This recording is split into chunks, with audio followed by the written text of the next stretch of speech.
this is largely a stripped down video project. This is not really the type of stuff that I've done before, but I am in a transitional period. Let's describe it as that. And I'm very directionless in the type of content. So I know this isn't the usual, but it's something interesting and something that I want to get off my chest because I enjoy cinema, and I haven't done one of these film reviews since G Quirks, and I think that this sort of warrants because it's just such a great picture. Superman, or as I'm seeing other people describe the film as Superman 2025, although for me personally, I'm just going to be referring to it as Superman, as I consider Superman 71 by Richard Donner as Superman 71, and that's just the name that I've had for that film all my life, in my opinion. Personally, my experience with Superman, if I'm gonna be like put this forward, has largely been my experience as a viewer of Superman the Animated Series, the handful of episodes that I watch, especially the World's Finest movie that I absolutely adore, and I've watched countless times where Batman and Superman cross over in a special two-parter of Superman the Animated Series, and then his appearance in the Justice League cartoon series. I've interacted with other Superman media, including I dabbled with the first season of Smallville. I've dabbled with a handful of episodes of Superman and Lois throughout the years when that show was airing, and um, also I've watched the Superman 71. I've watched a handful of the sequels. I've watched Superman Returns and other such stuff. Specifically with comic books is honestly my definitive run with Superman, although I haven't read much of any because I'm largely a Batman fellow, and other character, and The Flash.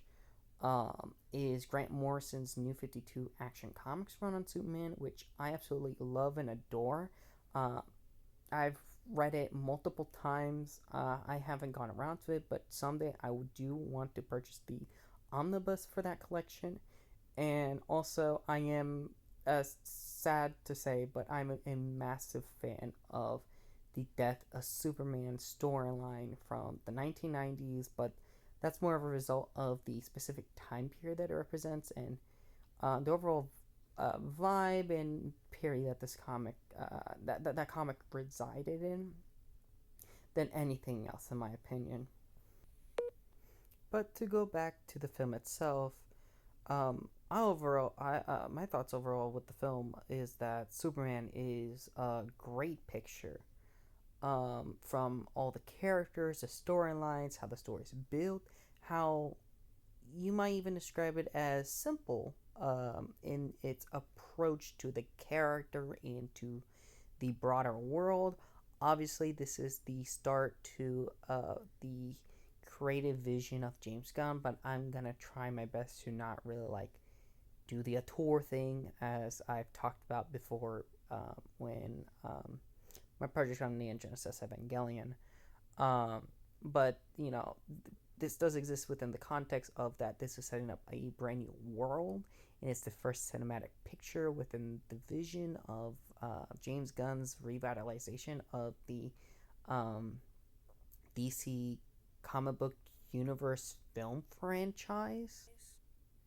Although, just for those who don't know, just to be transparent, um, there exists the Marvel Universe series of films that started all the way back since Iron Man.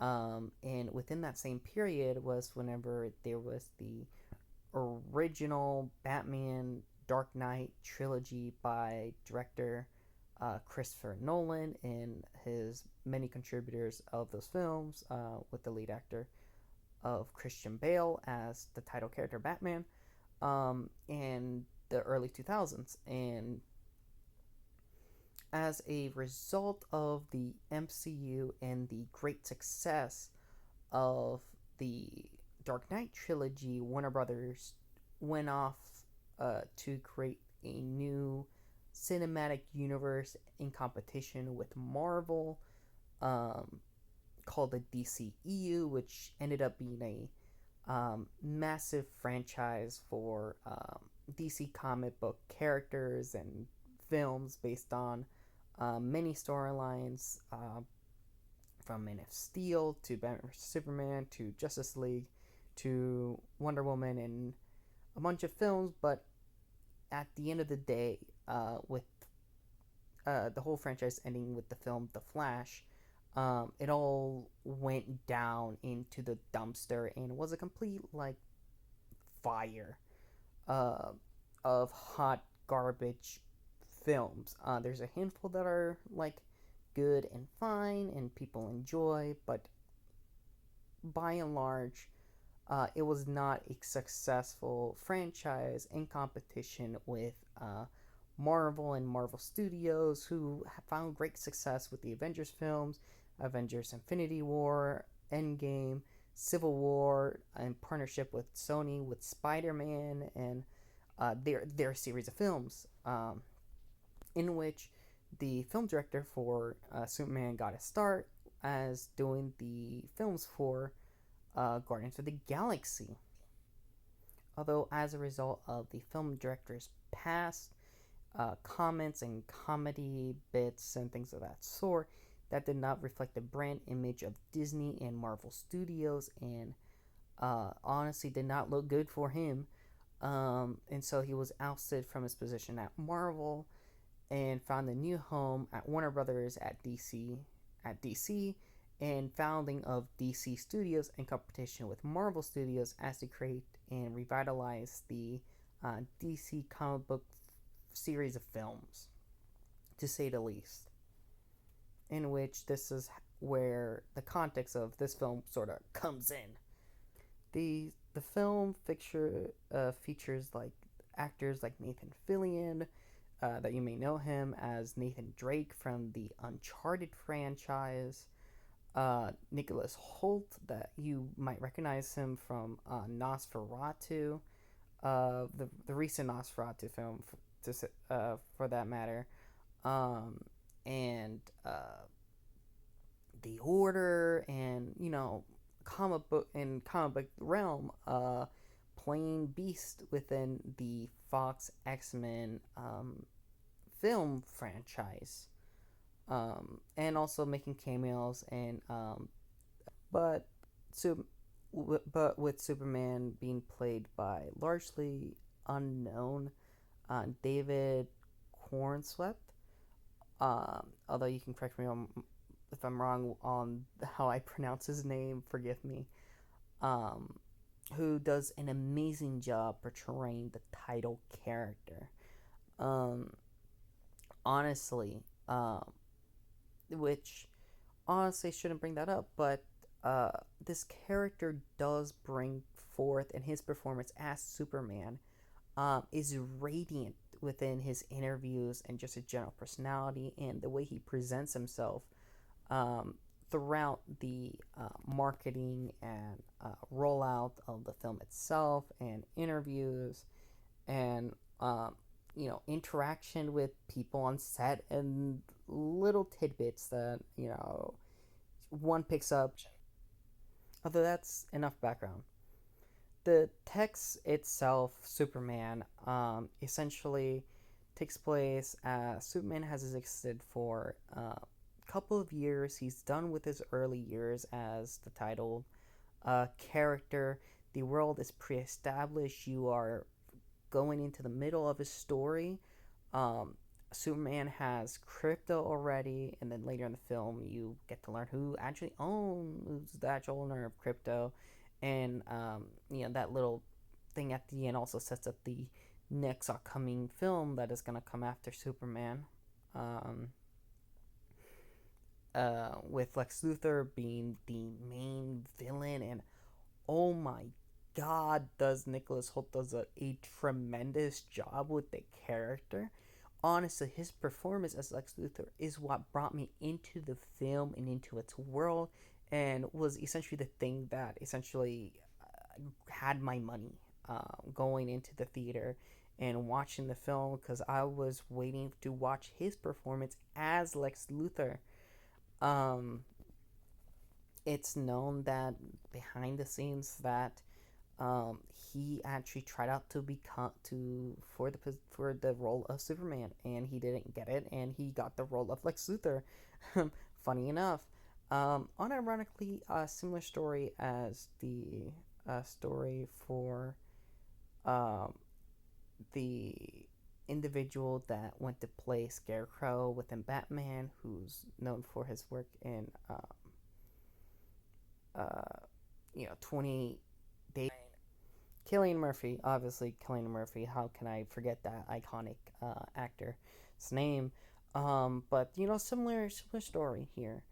Um, so as we exist in this world, Superman already has this fortress of solitude, and the core of the film is essentially this war that is happening between two states, and honestly, the what it's supposed to represent is so obvious, and I don't even think it needs to be stated, but for transparency's sake, it's an obviously parallel to the current situation um, between the genocide that is happening within the Middle East, between the state of Israel against the Palestinian population. Um, Specifically, as later in the film, you learn more about what it's Lex Luthor's plan about the state and all of that sort of deal. Um, Superman, he's an individual who wants to stand up for the voices of the oppressed and the underrepresented, and so he does pick a side in the war in which other people take issue with, when he is just trying to do the right thing and the good thing. And where the whole film, it's like Lex Luthor has a vested interest in the war, and what he's gonna get out of it. And at the end of the film, um, because of like the whole like thing, I mean, he orchestrated this whole conflict and plans or whatever to upset Superman enough so that he can have an excuse to kill him because of how much he despises this foreign alien entity that exists within Earth, and does not allow his self um, uh, his self ego to manifest and take over, essentially, like allow him to be the maniacal maniac that he is in today's day, pretty much, that you can pretty much see reflected in tech billionaire CEOs that we have today's day, not in the manner of the Lex Luthor in Batman vs Superman, but the real life batshit insane tech CEOs um, who buys a social media website and creates an AI chat bot that now calls itself Mecha Hitler.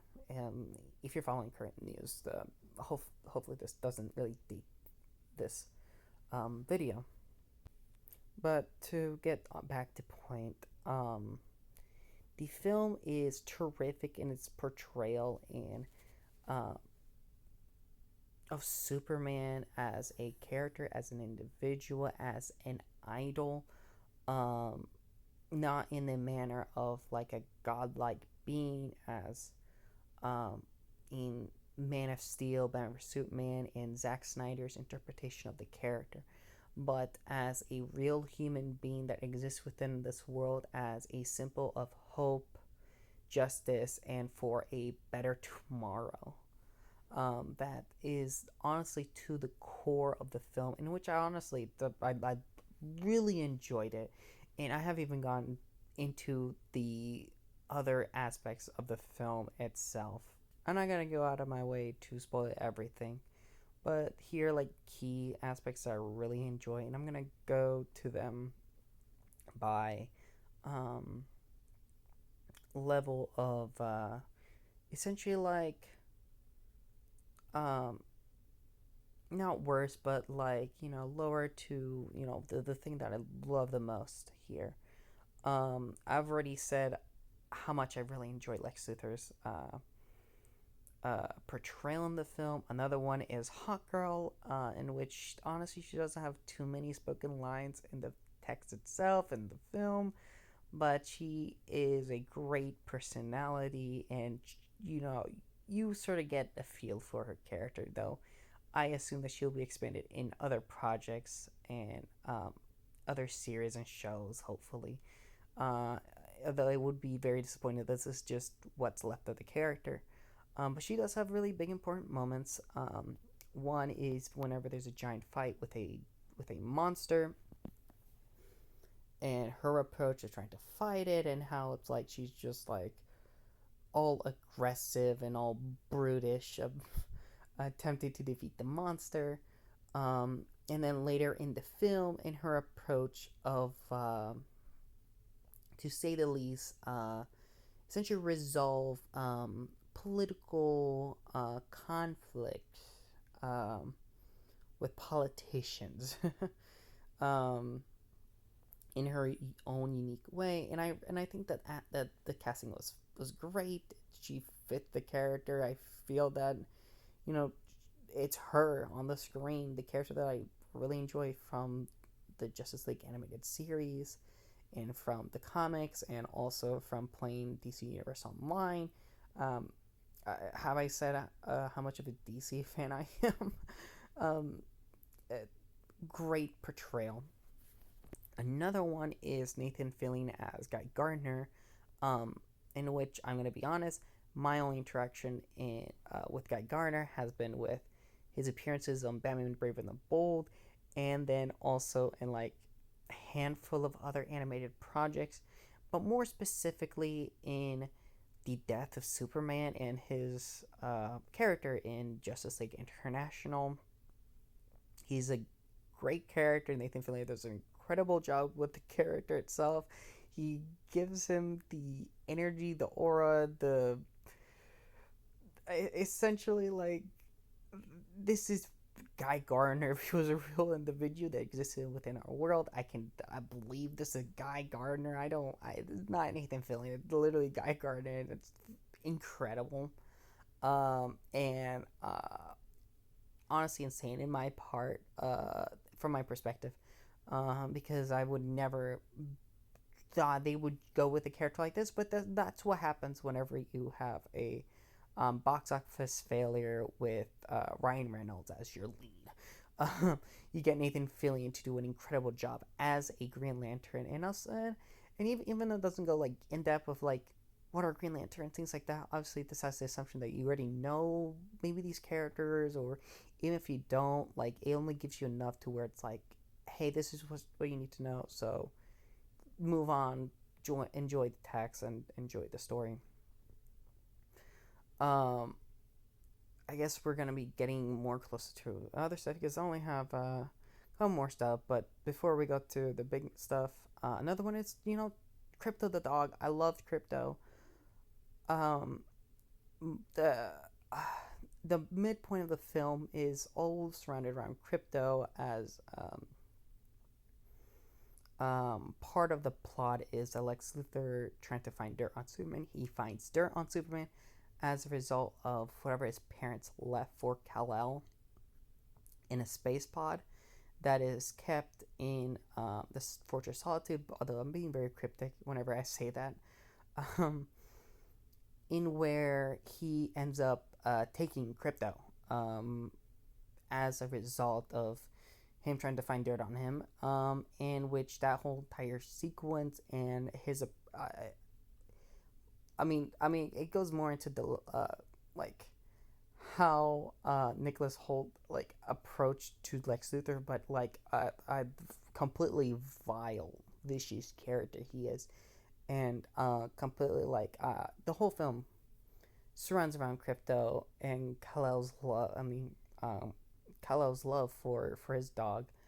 Um, in which I have my own dog. I have my own story with him, and honestly, I feel very reflected in the film itself and his love for his own dog because it's like, yeah, that's how the relationship is, and that's how it is, and it makes me honestly it makes me emotional, and the emotional bits make me very emotional, and it just connects with me in a special way that cannot be described. But I think it was an incredible part of the film itself.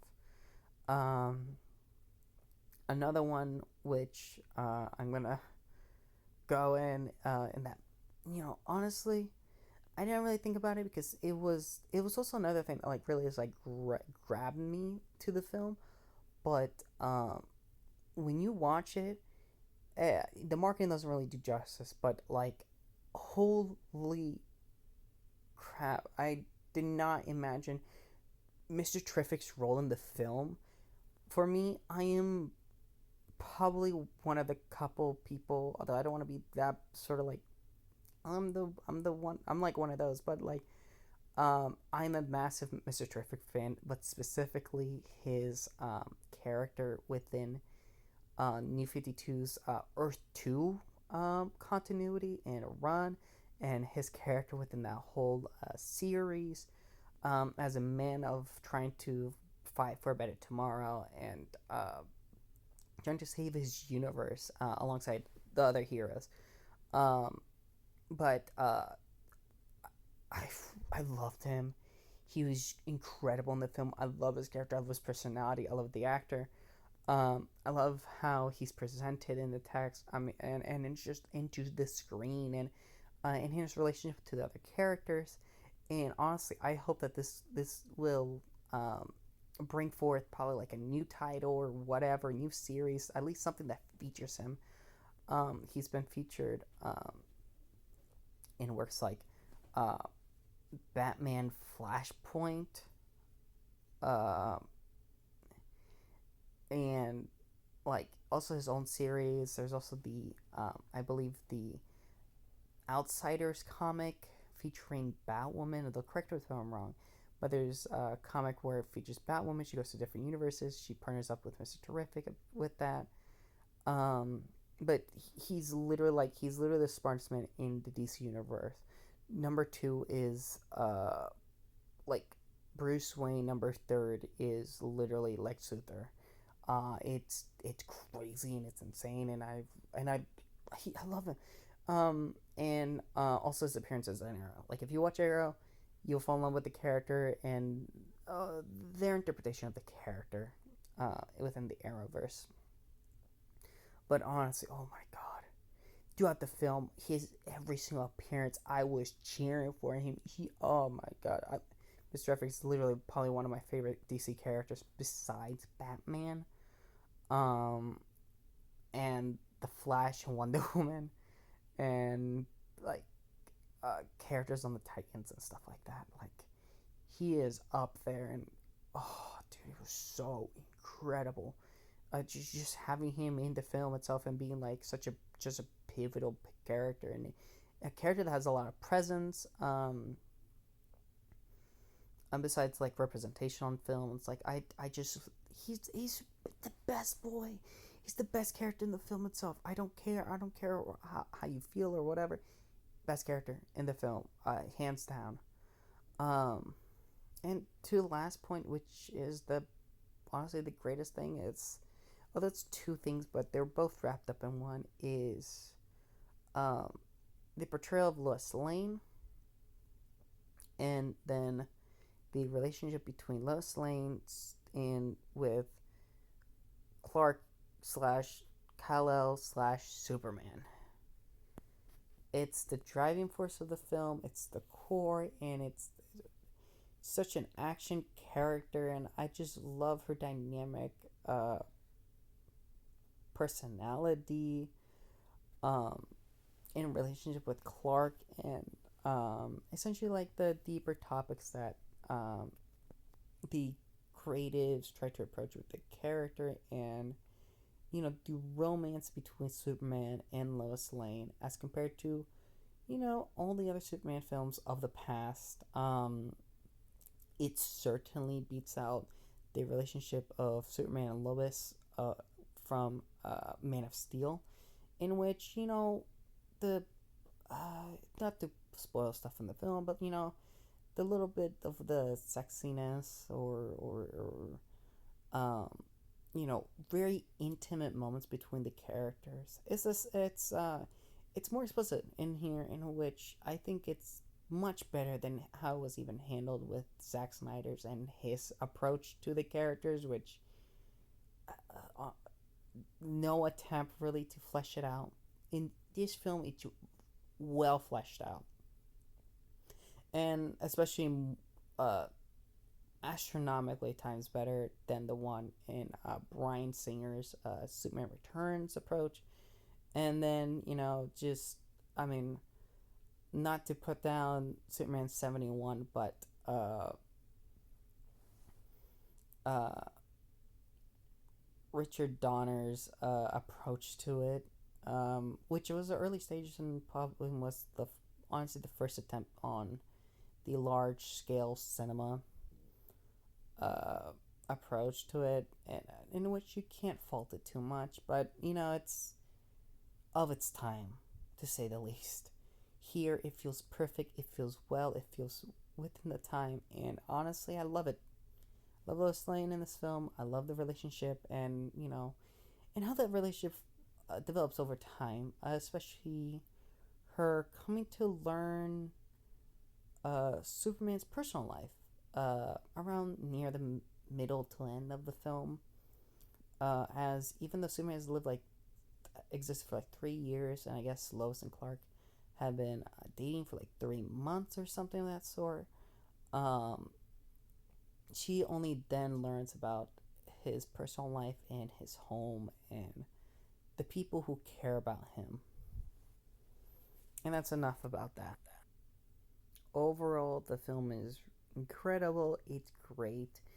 You're a fan of good action, romance, and here and there comedy of DC, Superman, and even the idea of a plan and Marvel fatigue. Go and watch this movie, or even if you like good cinema, it's just a great film. I don't care what you have to think. Uh, Just go out and watch it. Great film, worth the time, worth the money, and even if you don't watch it now, uh, it'll likely hop up on streaming like in a few months. Honestly, I had a really fun time, um, and this film also does set up for things that are gonna come in the future. I have really high hopes for what's to come with Supergirl, Woman of Tomorrow. Although I'm still very unsure on the approach of like immediately after this film we're getting a Supergirl, Woman of Tomorrow film, when we could likely get like I don't know, an origin film or something else. Honestly, in my opinion, maybe even at least attempt to adapt like the early stages of New 52 Supergirl. But that's just wishful thinking from a fan of that period of comics. Um, and I just look forward for what is the future for this franchise. And just like cinema itself, I think it's a really good film. It may have its issues here and there, but overall it's a really good time. Um, that's enough about this film. This has been a sweep, and I'll be signing out. See y'all. And keep reading, keep watching, and keep researching about anime and manga. I'll sweep out.